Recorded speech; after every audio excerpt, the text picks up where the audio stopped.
Diário da Princesa Eugênia von der Leyen, parte 34, continuação do prólogo. Lorelei e Vanderlei. Qual a origem do nome von der Leyen? Segundo a princesa Ludovica, sua família se chamava antigamente de Petra, da rocha. Lei era uma palavra do alemão antigo e significa Fels, rocha. A palavra germânica lei ainda permanece na designação Lorelei. A lenda diz que Lore era o nome de uma das ninfas do Reno. Lorelei significa, pois, a rocha da ninfa Lore. A rocha de Lorelei se ergue entre as cidades Gorshausen e Oberwiesel, numa altura de 132 metros, à margem do Reno, e produz um eco extremamente forte. O poeta Clemens Brentano introduziu o nome Lorelei na poesia. Também Eichendorff e Heine celebraram a Lorelei. Quando a ninfa estava sentada naquela rocha e penteava seus cabelos dourados, os canoeiros ficavam enfeitiçados por seu encanto, de tal modo que não mais ligavam a recifes e pedras, e seu barco se despedaçava de encontro às rochas. Eugênia, unida à ninfa do reino pelo mesmo semantema lei, também tem atraído pessoas, as almas de falecidos, não porém de modo mágico e mortífero, mas como mãe compassiva das almas do purgatório, com o coração aberto e dando-se a todas elas. Eugênia perguntava às vezes por que vinham justamente a ela, e sempre recebia a resposta: o caminho que leva a ti está livre. Santa Catarina de Gênova. Não há nada de especial no fato de justamente a filha de um príncipe ter contato com as almas do purgatório. Nem é novidade na história da Igreja.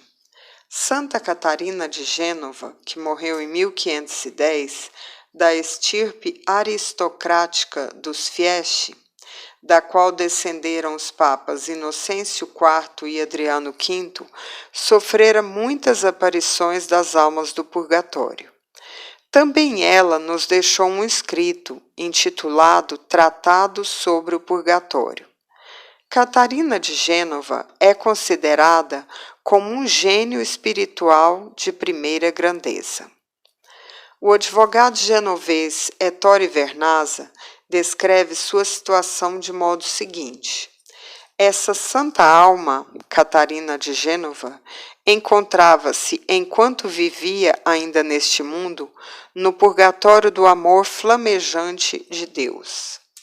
Esse amor a devorava totalmente e a purificava de tudo que nela ainda fosse suscetível de purificação. Isso acontecia para que, quando saísse deste mundo, pudesse apresentar-se aos olhos de Deus, que era seu doce amor. Devido a esse fogo de amor que ardia em sua própria alma, compreendia em que estado se encontravam os falecidos que estão no purgatório. Devem purificar-se de toda ferrugem e de toda mancha de pecado de que, em sua vida terrestre, não se livraram.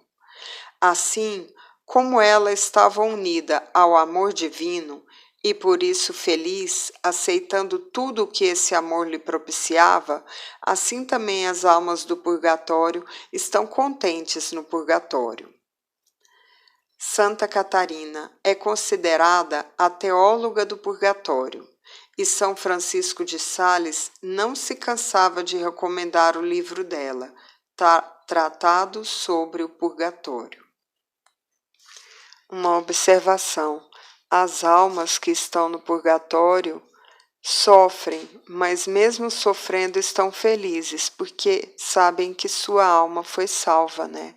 Que elas vão passar por esse momento de sofrimento, mas depois irão para o céu. Elas alcançaram a salvação. 3 irmãs espirituais. Eugênia von der Leyen tinha naquela região onde vivia 2 irmãs espirituais que, em 1721, se haviam encontrado em Munique para um colóquio sobre as coisas de Deus. A bem-aventurada Crescência de Kaufbeuren e Maria Anna Lindmeyer.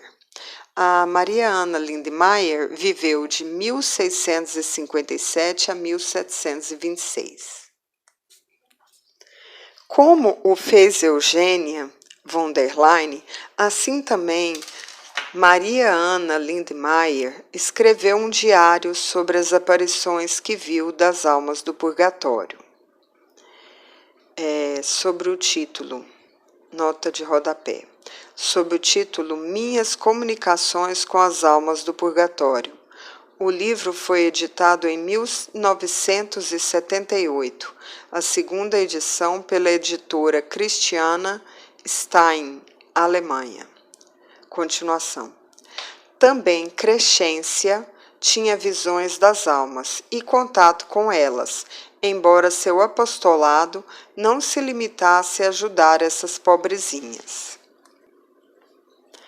O parentesco espiritual entre essas 3 mulheres nos surpreende. Eugênia von der Leyen, Crescência de Kaufbeuren e Maria Anna Lindmeyer formam uma tríade que constitui uma unidade não apenas geográfica, mas também mental e espiritual.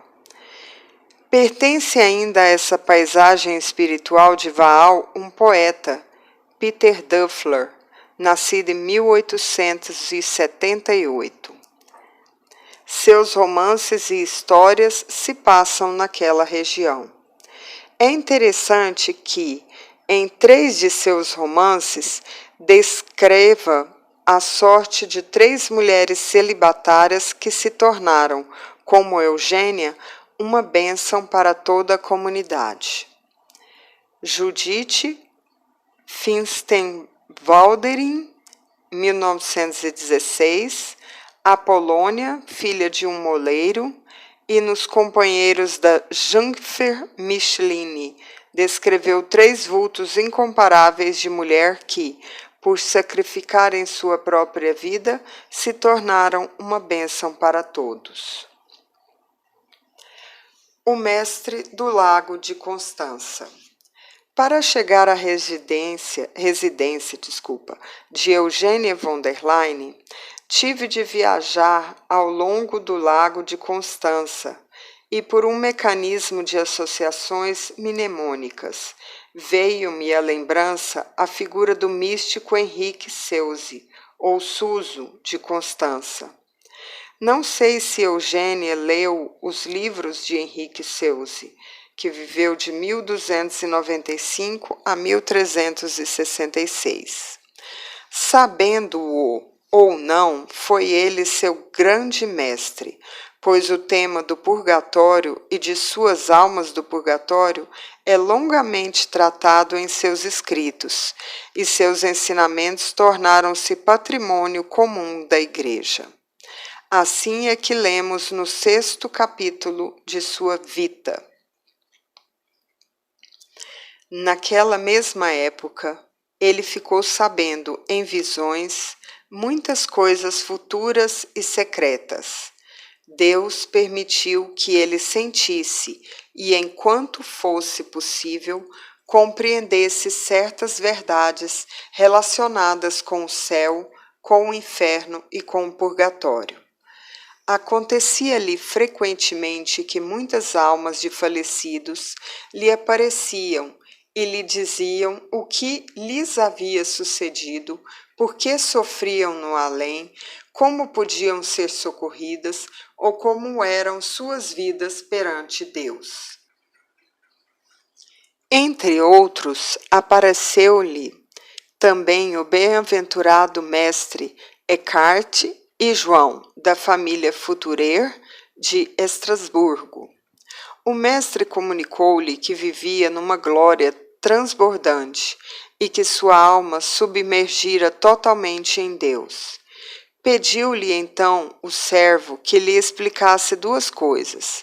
Primeiro, de que maneira se encontravam em Deus os homens que se haviam esforçado para agradar a verdade infinita, querendo em tudo cumprir a vontade divina. Recebeu a resposta de que ninguém era capaz de expressar com palavras humanas algo a respeito da submersão dessas pessoas no abismo inconcebível de Deus. E continuou a perguntar: o que o homem devia fazer para chegar a tal união com Deus? Veio-lhe a resposta: que se renunciasse totalmente a si mesmo, aceitasse todas as coisas e todos os acontecimentos como vindos de Deus, e não das criaturas, e que tivesse perfeita paciência para com os homens cruéis. O outro irmão, João, mostrou-lhe em visão a beleza transbordante de gozo de sua alma gloriosa. Seuze pediu-lhe também que respondesse a seguinte pergunta: o que seria mais doloroso e mais útil aos homens? O irmão João respondeu que não havia nada de mais doloroso e de mais útil, e que todos deveriam, com toda a paciência diante de Deus, renunciar à própria vontade e entregar-se plenamente à vontade de Deus. O próprio Pai, que havia levado uma vida mundana, apareceu-lhe depois da morte e, de face dolorosa, mostrou-lhe o castigo inimaginável que sofria no purgatório e que constituía o motivo principal de seus sofrimentos. Disse-lhe, então, como poderia aliviá-lo desses sofrimentos, e Seuze foi imediatamente socorrer o pai. Este mostrou-se-lhe novamente, dizendo que, devido à sua ajuda, já não sofria mais. Sua piedosa mãe, de quem, enquanto ainda viva, Deus se servia para fazer milagres, apareceu-lhe, mostrando-lhe numa visão a grande recompensa que recebera. Algo de parecido lhe tem acontecido com muitíssimas outras almas, fato esse que lhe dava grande consolo e o animava a continuar na sua maneira de servir a Deus. Essas 4 aparições, mencionadas expressamente pelo bem-aventurado Seuze, não foram as únicas que lhe foram concedidas.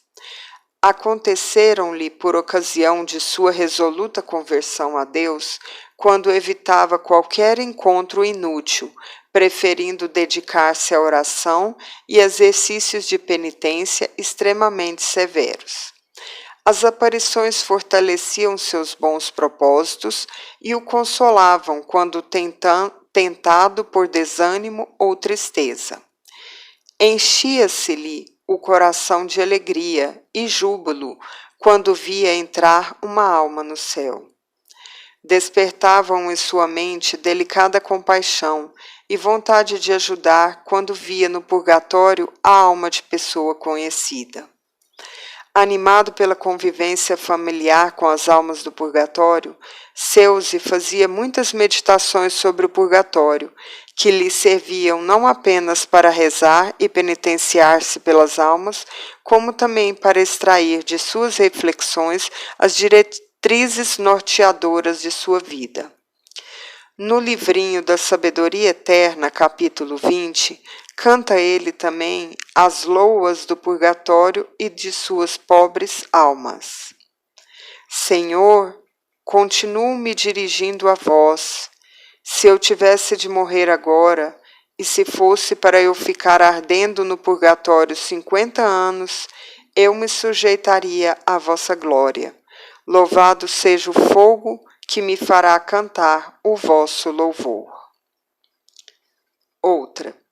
Meu suave Senhor, que suba a vossos olhos grande louvor, semelhante àquele rico e gozoso louvamento que os anjos vos deram depois de terem passado pela prova e se terem alegrado com sua aceitação no céu, depois de terem assistido à reprovação dos anjos revoltosos. Que o meu louvor suba a vós, semelhante aos hinos de louvor que vos prestam alegres as almas, quando saem do terrível cárcere e aparecem diante de vós, e pela primeira vez contemplam vossa face amável, a fonte eterna, a fonte de eterna alegria. Continua no próximo episódio.